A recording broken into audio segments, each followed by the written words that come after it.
You are now listening to the I Do What I Do podcast with your host, Mitch. Episode 5, Old Man Pressed. We're currently recording in my bedroom because I'm too tired. It's been a long week. It's been a long last couple of days as well. Let's start with last week. Yes, I'm now two-time tropical storm survivor. I told all my neighbors and all the people at work, hey, we got this. There's nothing to worry about. Relax. Everybody was tripping out. It's like, yeah, we're in big trouble, guys. We're in big trouble. I'm like, no, we're not. I think the reason is. The reason is people are getting their news from the worldwide news. So they're like, oh, well, so and so says we're gonna be in big trouble here, and it's like, yo, you do realize when it comes to storms like this, you need to look at like your county, your Pacific County, and that's what I did. I looked at my county Twitter government page, and they kept giving us, accurate updates like, hey, you gotta be shelter in place here, blah, blah, blah, blah, blah, blah. And I'm like, oh, good. So I was just chilling and relaxing while everybody was tripping out. And you know what the funniest thing about this tropical storm thing is, like, during the storm, my next door neighbor, she kept calling me like every other day. It's like, hey, I got some, like, it was an iPad issue. Like, she kept getting her iPad locked down. And she's like, hey, can you come over? I know there's a storm going on, but can you come over and help me out fixing this iPad? I was like, man, there's a storm going on. I'm not even supposed to be out of the house, but all right. That was interesting. But she got her iPad unlocked, so that was good. That was funny. I'll remember that for years to come. Not only did I survive the tropical storm, but a few days ago, so I was in the bathroom just before class, and I was going in, using the laboratory, whatnot, and I'm feeling something like falling off my head.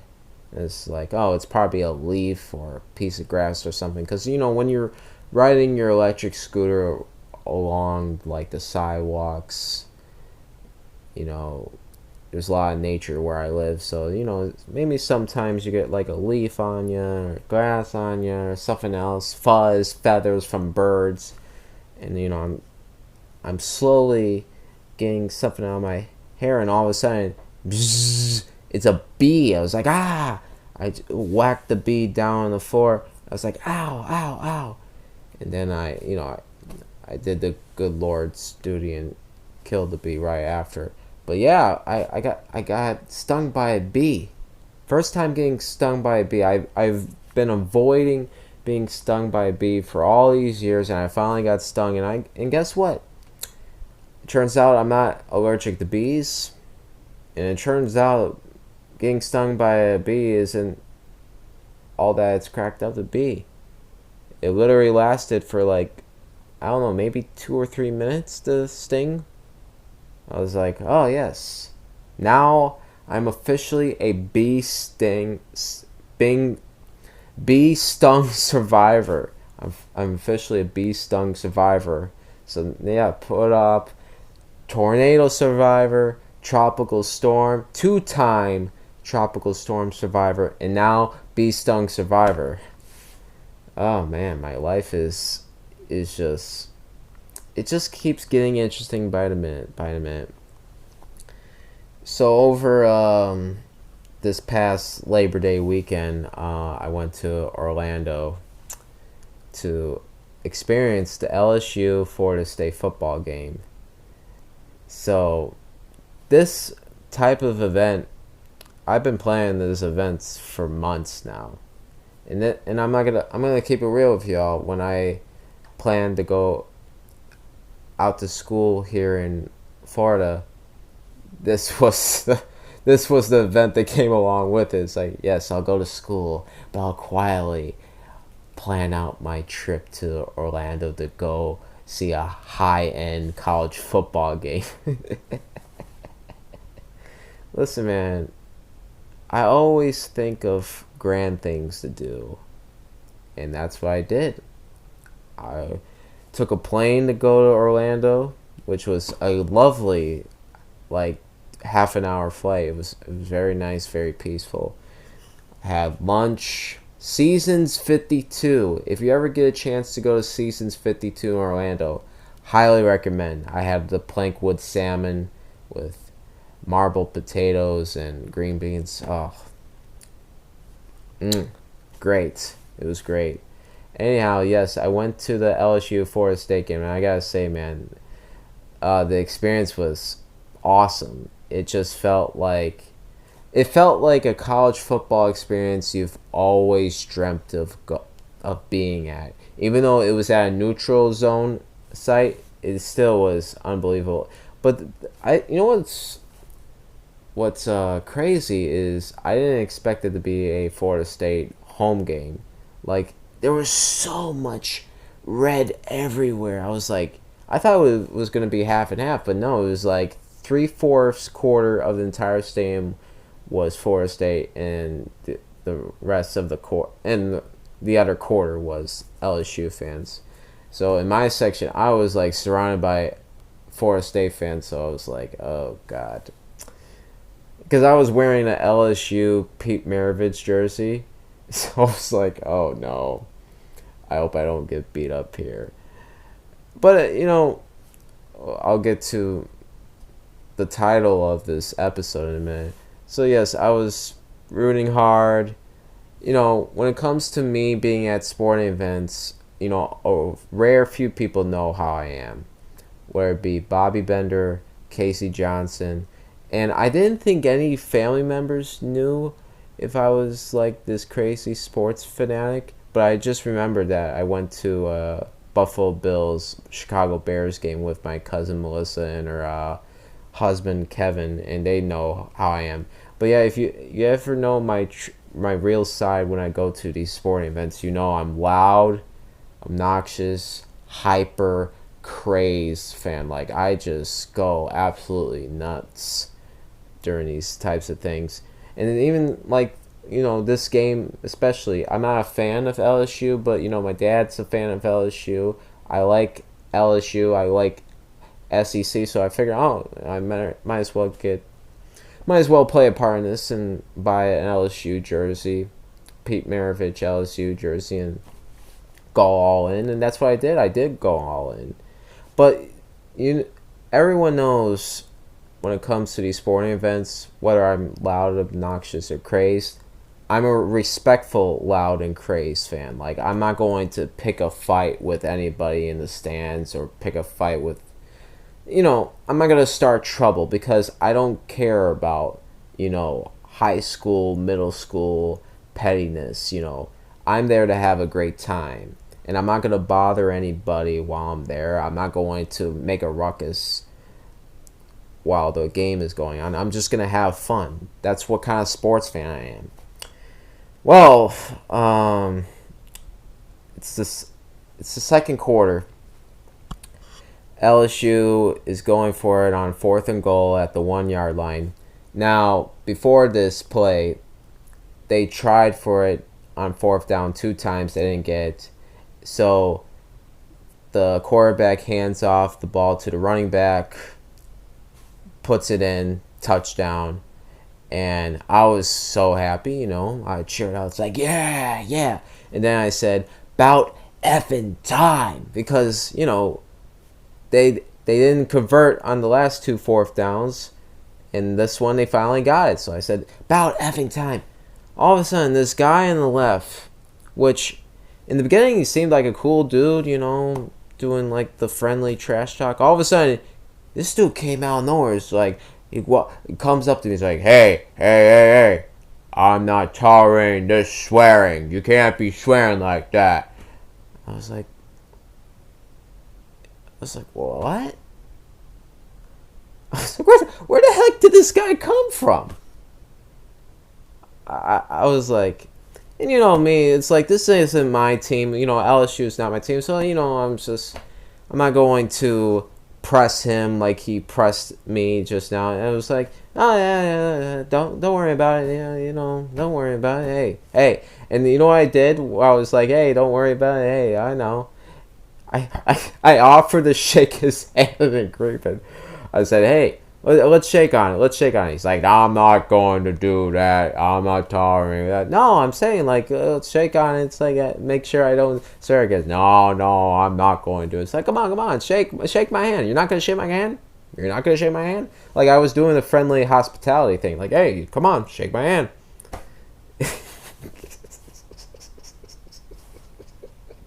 Like I said before, I'm not gonna pick a fight. I'm like, this is not my team.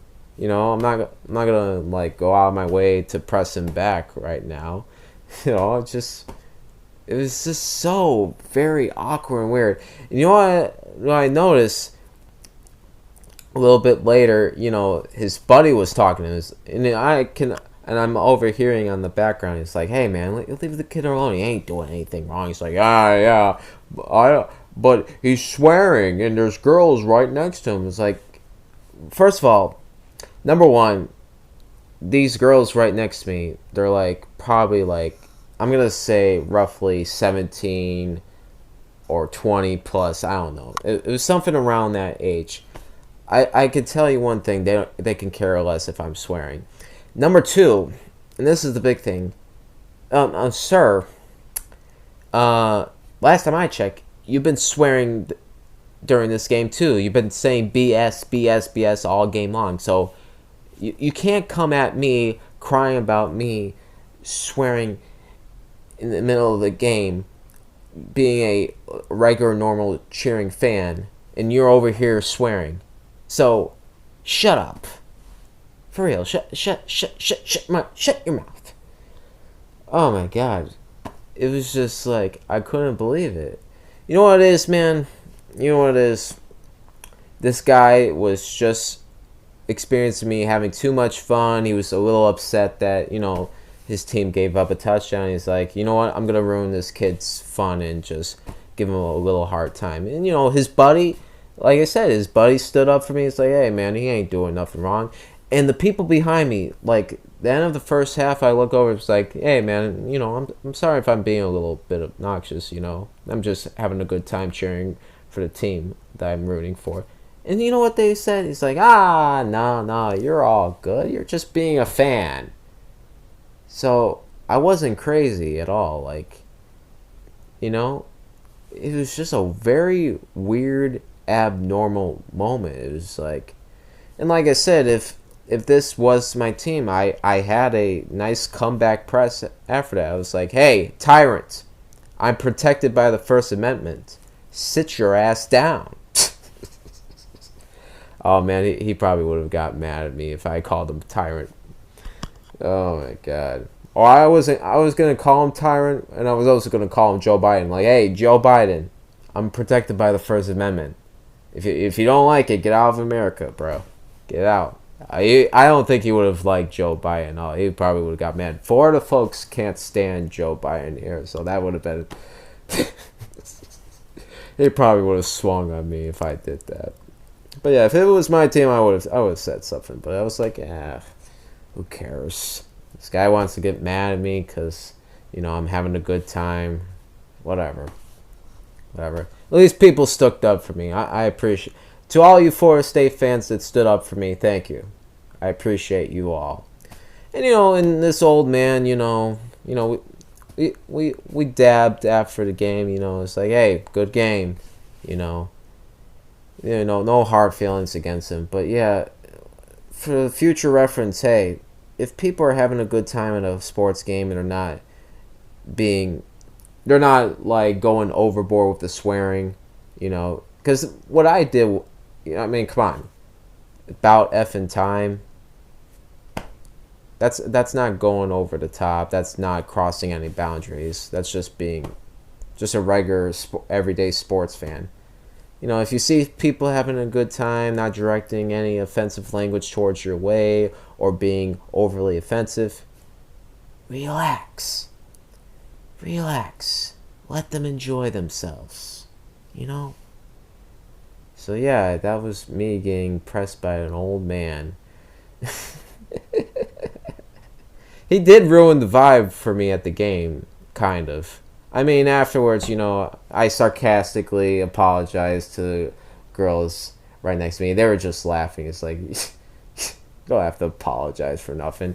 But yeah, afterwards, when I was being a little more obnoxious, man. When at the stadium they were playing "Cruise" by Florida Georgia Line, and I kid you not, I was singing that song loudly.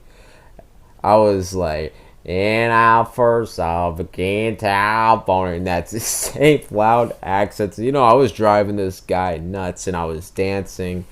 I was like, you know what? Forget this guy. I'm gonna enjoy myself. And then, a couple of like, holy sh, came out for me. And you know what? I don't care. If I'm gonna die because I'm enjoying myself at a football game, let me die. You know what? I'm gonna die enjoying myself. I'd rather die in pure joy than dying in loneliness like this old man's probably going to do it later on. But again, no hard feelings against this guy. I dabbed him up after the game. I lied to him, be like, hey, your Florida State Seminoles better beat Clemson. Now I hope Clemson beats their ass now, just because of this old man, But yeah, no hard feelings. No hard feelings. But other than that, man, I had a wonderful time. I had a wonderful time at the game, but right now, man, I am so exhausted. And you know what I'm going to do, man, I'm going to do what I just do and just talk about a couple things, and then I'm just going to go to sleep because that's what I want to do right now. Let's get to this episode, shall we? Summer movie season has just wrapped up. 2023 summer movie season has just wrapped up, and I'm going to give out my top 5 best summer movies of this year in 2023. At number 5, we got Teenage Mutant Ninja Turtles Mutant Mayhem. I've never been much of a fan of Teenage Mutant Ninja Turtles. I always found the concept to be extremely dweebish, and the only people I personally know that love them is my buddies from high school, Miron and Aaron, and especially Aaron. That dude is a geek for Teenage Mutant Ninja Turtles. He's worn the bandana mask and everything. Like, he's a serious stand for them. I had low expectations for this film, but was hopeful given I heard the animation style was similar to the likes of this new wave of animation going on by the likes of Spider-Verse, the Mitchells versus the Machines, and Puss in Boots, The Last Wish. This film was honestly a massive surprise, as I feel this film was honestly better than Spider-Verse 2, if we're completely honest as whom is the best animated film of this year. And this is my pick so far. It's just loads of pure fun and joy, helmed by a wonderful animation style, superb voice acting, including Ice Cube, which he was the highlight of this film for me, as he went over the top with his role as the villain. Well-told story, fun for kids, and most certainly for adults especially, too. For someone that doesn't care for this property, I must assure you, you're going to be surprised as well with this film. I guarantee you. And number 4, we got... Oh, this is a surprise. Another surprise. Guardians of the Galaxy 3. James Gunn completes his trilogy with Guardians of the Galaxy, which was once shunned away from Marvel/Disney due to tweets he posted about 4 years ago. But due to outrage by the cast and everyone on Twitter due to his departure from Marvel decided, let's bring him back and let him complete what he started. MCU at the moment has left viewers bored out of their freaking minds as of lately, but here with Guardians of the Galaxy 3, man, James Gunn pretty much told the MCU, stay far away from me as possible in terms of the creative process, because this is the best MCU film since Iron Man. Guardians of the Galaxy 3 truly delivered a unique conclusion centering around our raccoon friend Rocket and his backstory that felt, this felt heavily inspired by Remembrance of Courage Past, the final episode of Courage the Cowardly Dog. Probably one of the most heartbreaking episodes of that series, which you could say the same what is involved in Rocket's backstory. I wish the MCU adopted James Gunn's mentality on how to construct a superhero film, on the fact Gunn actually tried to make something unique, original, entertaining, heartfelt, where most MCU films as of lately, let's be completely honest, are dull, obnoxious, no creativity, and are beyond repetitive. Really good film. I enjoyed this one a lot. I really did. At number 3, we have Past Lives. Oh boy. This A24 romantic drama film made me think of a few past romantic interests in my life, in terms of what would have been if I didn't move to a new city after elementary school, or what would have happened if I stood around for a past crush of mine, Taylor, instead of moving on due to our couple fallouts in terms of our friendship and whatnot. Type of stuff you think about late at night, for sure. A24 delivers another banger with Past Lives. An intriguing tale showcases a couple of childhood friends slash significant others whom were separated due to one leaving for another country and so forth. Will definitely tune up some strings in your heart, that's for sure. At number 2, we have Oppenheimer. The talk of this year's summer movie season was, of course, involving Barbie and Oppenheimer meshing up together to be Barbenheimer.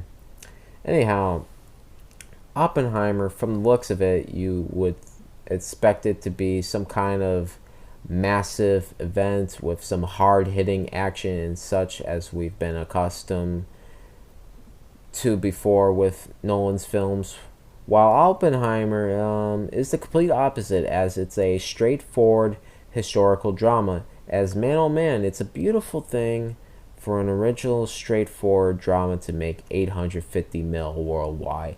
Maybe there is hope in humanity after all. Maybe there is. Maybe we can all come together and realize, hey, let's support original films. That way, film can go on to be great and superior for years to come. Hopefully that trend will somehow catch on to people. But at least this is a start here. Great film, steady pacing, as it didn't drag at all until maybe a little in the final 20 minutes, when the film started to get into the court drama situation stuff. But for a film that is 3 hours to only feel like 2 hours is a grand accomplishment in my book.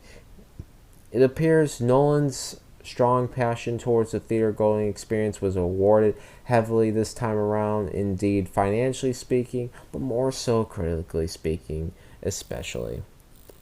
And my favorite summer movie of this year, of 2023, the best summer movie of this year is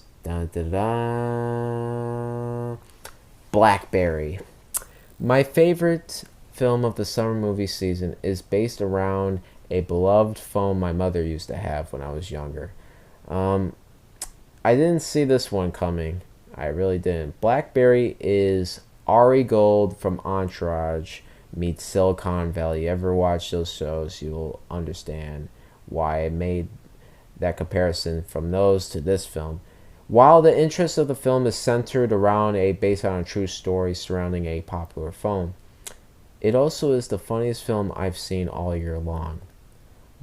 Glenn Howerton delivers honestly the best performance of the entire year thus far from me, as he was the highlight of this film. Delivers a raw, brutal performance surrounding a strict, old-fashioned businessman that was strictly about his business and would not tolerate incompetence.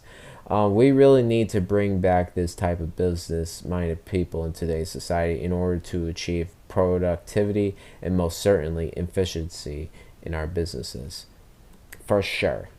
If you haven't checked out Blackberry, please do so immediately. you're going to have a blast with this one, as that is my favorite film of the summer movie season of 2023. Man, um, summer movie season, it had some bangers, it had some, some disappointments, but, I was satisfied. I was satisfied with this year. So, on to next year with summer movie season. As you can tell from the ending of that summer movie discussion, I'm getting really tired. But the show goes on for a little more. Let's talk about the LSU Florida State game. As you have known from the opening, I went to this game, so I have clear understanding of what had happened from this game. The first half of this game, I gotta tell you, man, it was just it was an odd game. It was a good game, but it was very odd. It's just like LSU, driving up the field, but not capitalizing on those long drives. Especially that first drive where, they open up with a massive big play and they don't get any points out of it. I could understand Brian Kelly going for it on that first one because you don't want to open up with a bang. I understand. But sometimes it does come back to haunt you, which I will get to in a minute. But yeah, LSU's offense, FSU's offense, there we go. Florida State's offense, capitalized on that turnover on downs with a touchdown of their own. Then LSU comes back with a touchdown of their own. And it just seemed like, okay. And especially LSU's defense was getting the stops that they need. And, it was just a weird game because, there was a lot of personal foul penalties in the first half, which I'm going to have to say like 80% of those personal foul calls were just horrible. Like, one was justifiable because, like, okay, he's clearly out of bounds. He hit him late out of bounds. But the other one's just like, okay, it's football. What do you expect them to do? They're allowed to tackle. Just refs were just blowing it. They were really blowing it away for, like, the excitement of the game. Just, like, it's just horrible. And like I said before earlier, I'm a good fan. I was agreeing with the Florida State fans saying these were bad calls. But, I can't make everybody happy, as you could already tell earlier. Anyhow, yeah, it was just a weird game in the first half. But yeah, both teams looked sharp. I say LSU just missed out on quite a few drives. They didn't capitalize when they needed to capitalize. And I do think, as you could see later on in the fourth quarter, not taking those field goals really cost them. Because, it's one thing to be down, 8 points after giving up that interception in the fourth quarter. But it's another thing to be down by 2 scores, 14 plus, after that interception. So it does make a difference to, not taking the points when points are presentable. I understand Brian Kelly's, mentality in going for it on those fourth downs, but at the same time, it's like, okay, think of the long-term plan, Think of the long-term plan. Like, hey, if we get points now, maybe it'll help us later on down the road. And like I said, when it became 28, no, wait, what it became? Oh yeah, when it became 31-17, it could have been, what? Yeah, 31-23. Sometimes you just have to take on those points when it's presentable. But I liked how LSU, closed out the first half with that field goal, making them put it up 17-14. And by then I felt like, oh, this is going to be a classic game in the second half. I can't wait to see what happens. And honestly, Florida State just manhandled LSU that second half. LSU couldn't do a damn thing on them. Just offense was not capitalizing at all. And, because the defense was on the field so long, LSU's defense was on the field so long, They just grown to be tired over the course of time, and they just couldn't do anything. Just Florida State was just too physical with them. The receivers just manhandled their corners and defensive backs with ease, getting wide open results, getting the jump balls when they were thrown beautifully by Travis. It was just really. But I feel like, and I agree with my father's take, and this was like where I was like, you gotta be kidding me. The end of the third quarter, Jaden Daniels, he throws a gorgeous bomb to a receiver. I don't know the receiver's name or number, but I was like, okay, this is going to be a beautiful play to close out the quarter, and hopefully they can execute the drive. It was a beautifully thrown ball, and the receiver drops right in his hands. I was like, you gotta be kidding me. I was like, oh my God. I fell to my seat. It was like, how do you drop that? You're a receiver in the SEC, and you drop like a gorgeous, beautiful dime by Jane Daniels, which, he wasn't looking that sharp that game. He had a few slants here and there, but that was his best thrown ball in that entire game, and he drops right in his hands.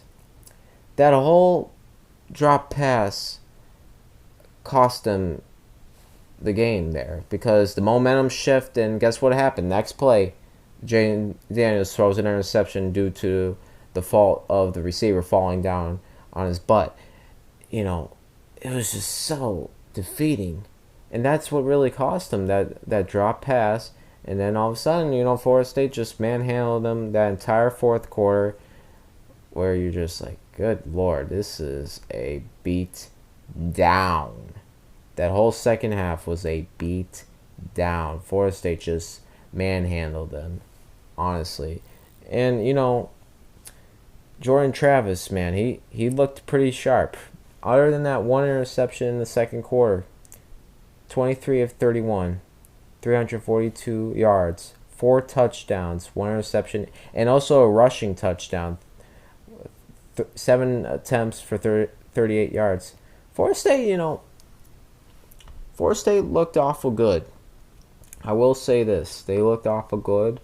I got to look at their schedule because, Florida State could really run the table here and win the SEC. But, of course, I'm not the SEC. Sorry about that. ACC. God forbid. I'm just too tired for this. But, yeah, they can really run the table. They looked awfully sharp. I mean, who they got left? Who they got left to play? Come on, show me the schedule. All right, let's look. They got Southern Miss at home. They got Boston College. Boston College stinks. I am so ashamed in my Boston College Eagles. It's just like, when are we gonna go back to the good old days of 7-5, 8-4 bowl eligible teams? Like, how do you lose to Northern Illinois at home? But anyways, yeah, they play at Boston College. They play at Clemson. Now, Clemson just lost to Duke, but like I said before, they could run the table. Clemson didn't look too good tonight, although they did fumble 3 times within their own 20-yard line in the red zone.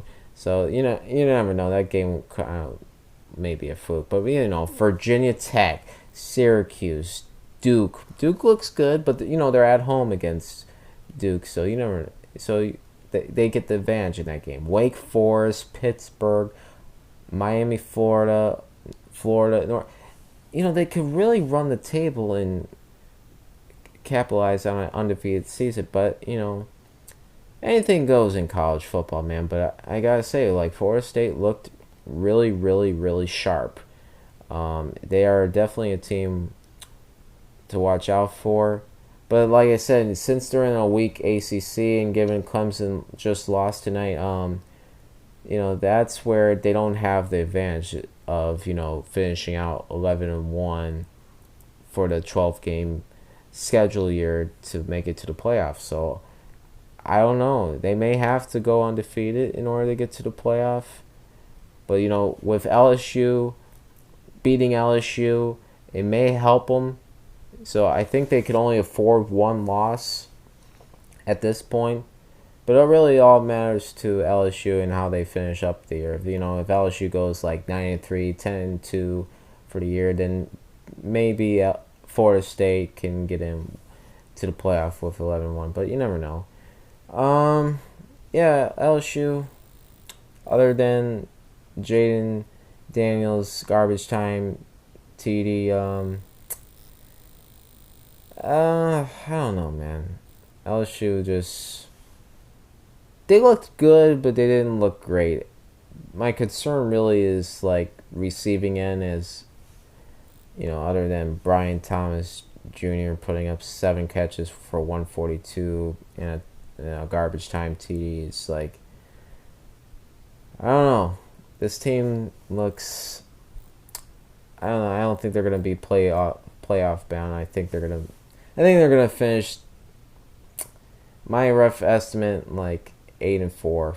I'm gonna go with an 8-4 team, which is gonna be a disappointing year for LSU, given they finish 10-3 with a bowl win. Wait, they didn't finish 9. No, they finished 10-4. My mistake. With a SEC championship game and a Cheez-It Citrus Bowl under their belt. I don't know, this team, like I said, LSU was playing a really good team within Florida State, so you never know.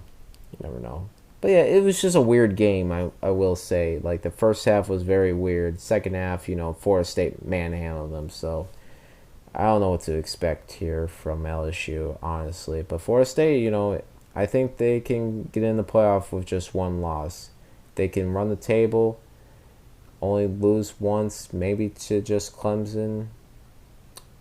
I don't know. I think they need to take care of business with Clemson and then lose like a very weird out of ball game to a random ACC team. So yeah, we'll see. But overall, it was a good game. I wish the fourth quarter was better. Fourth quarter made me upset. I was like, damn it. I wanted a classic game, and it is what it is. It is what it is. All right, let's get on to our last topic to discuss, and I'm going to sleep. Travis Scott's Circus Maximus tour.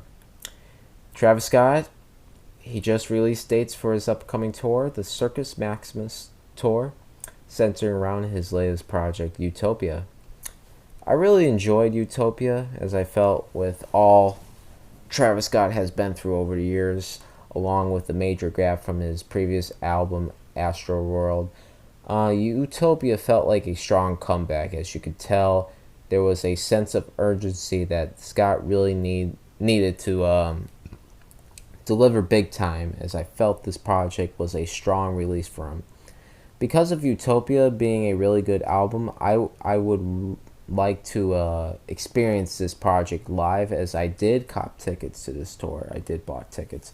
I got decent balcony seats. Maybe would have preferred being a level down, but honestly, price difference and all, I could have a fun time in the section I chose. One thing is for sure, I would never get general admission for this concert. Hell no. When it comes to going to a concert, my idea of having fun at a concert is to sing, dance, jump up and down, if I'm lucky, bump and grind with a ting, the normal way to experience a concert. What I don't want to do at a concert is be a psychopath like some of these concert goers are at a Travis Scott show, meaning the mosh pit scene. Listen, man, if you enjoy being in a circle, pushing, shoving, punching people all over the place, more power to you. But for me, this doesn't sound like fun at all. Why the hell would anyone want to take part in this foolery? It ain't a mosh pit if there ain't no injuries, word of Travis Scott. What is fun about being injured at a concert? I go to concerts to enjoy myself thoroughly, mentally, physically, eternally through the music. What kind of sane person wants to take part in hurting themselves? Sounds like, these people, they need to get some help for real because it's just not normal. You know, anyhow, I haven't seen Travis Scott since he opened up for Kanye on the Yeezus tour, which I ain't gonna lie, Travis Scott was really bad that performance, but he was just starting out, so I bet he'll put on a better show since his performing style has been much improved over the years. That's for sure. So, looking forward for this. Looking forward to this Travis Scott concert. Shall see y'all there in October, Vegas. It's gonna be a fun time. Gonna be a fun time. And on that note, you already know what I'm gonna do. I'm gonna do what I do, and what I do best is falling asleep. So have a good night, y'all. Have a great week. I won't be back till sometime next week. I got a wedding to go to. My cousin Jason is getting married this weekend, and I'm going to be the groomsman. I'm going to be looking extra sharp. What would have made this wedding better for me, honestly, if I had a date, but the groom says, Mitch, no tings at my wedding. No tings at your wedding. Oh well. I'm just honored to be a groomsman. I'm honored to be attending my cousin's wedding. So, let's have some fun, baby. Alright, I'm going to stop talking. I'm going to go to sleep. Good night, everyone. God bless you all.